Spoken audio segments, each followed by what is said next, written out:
আজ শিক্ষক দিবস। আজকের দিনটা নিয়ে অনেকে অনেক কথাই বলে থাকেন। কেউ বলেন আমাদের মা ও আমাদের বাবাই আমাদের জীবনের প্রথম গুরু।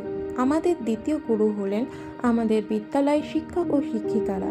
এনারা তো ঠিকই বলেন, সত্যিই তো। ঠিক যেইভাবে একজন মৃৎশিল্পী একটা মাটির তালকে নিজের শিক্ষা ও বুদ্ধি খাটিয়ে মাটির পুতুল থেকে শুরু করে নানান আকার ও আকৃতি দেয়, তেমনই আমাদের শিক্ষক ও গুরুজনরাও তাদের নিজস্ব শিক্ষা ও সংস্কারের মাধ্যমে এক একটি মানুষরূপী পুতুলকে নিজস্ব শিক্ষা, সংস্কার, সভ্যতা, ভদ্রতা দিয়ে এক একটি